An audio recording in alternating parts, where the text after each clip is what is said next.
Only football can make you feel like this.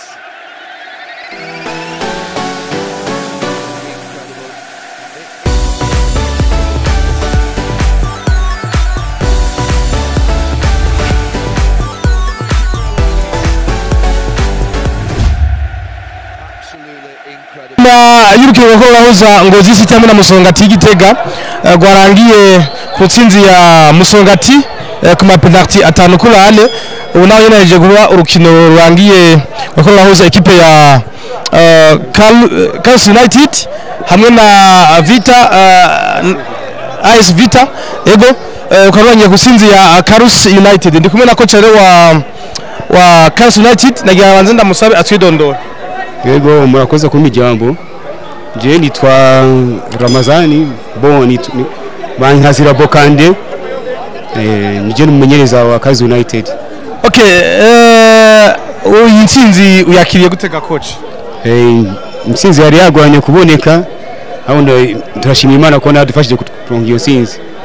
Naho byari byagoranye ariko Imana yadufashije.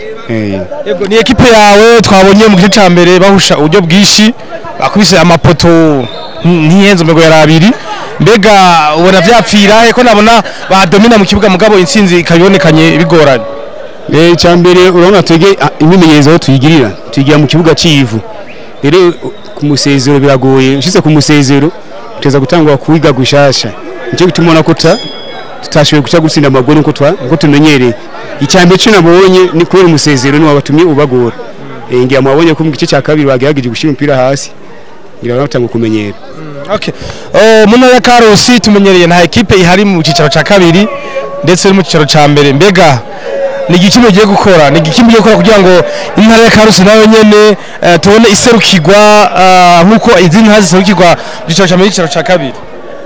Yego je nishe mu kibanza cy'umenyereza jeze nzobanda yamenyereza abana bana no gwaruka nyine gumu province Karuzi ganda yuko tuca gutera imbere ariko mu bisanzwe jerekeye ikicaro biracagwana gatoya urabona ko n'intara ukuntu imeze naho iherereye yego ni iyi mu ntara mu zindi mu Burundi ariko uburyo bazi ko impulsa uburyo bwinshi nje turi mu ntumbo turimo mu mwaka tuguma turayuko turonka n'icicaro ca kabiri niyo ntumbo dufise mu bisanzwe ariko bibereye ku buryo niho hari kibazo umusanzu uburyo bwo kibazo.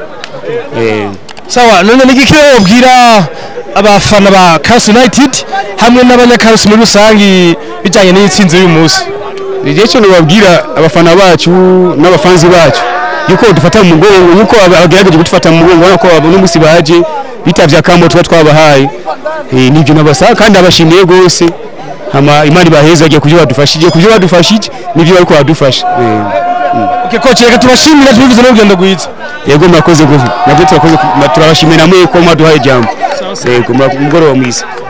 Hii machi kwangu mimi machi ilikuwa ni machi nzuri na wachezaji kweli wamejituma, lakini ubovu wa bahati imefikia kupoteza hiyo mabao na siwezi kulaumu mtu.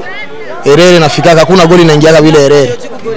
Juu kipa wetu sie kuna Herere kidogo yeye amefanya ndio tumetuma tumankese zile goli mbili. Mimi naweza kuambia tu yenyewe imefikia tuipokee na mikono mbili. Parce que ni football iko fair play na ni jeu derrière que le meilleur gagne. Wakati tumepoteza ifoke tujiandae kwa mwaka mwingine wa kufuata tufanye vingine vya vizuri zaidi ya hivi. Sasa coach nakutakia kila laheri. Asante na mimi nashukuru kwa kunitakia kila laheri.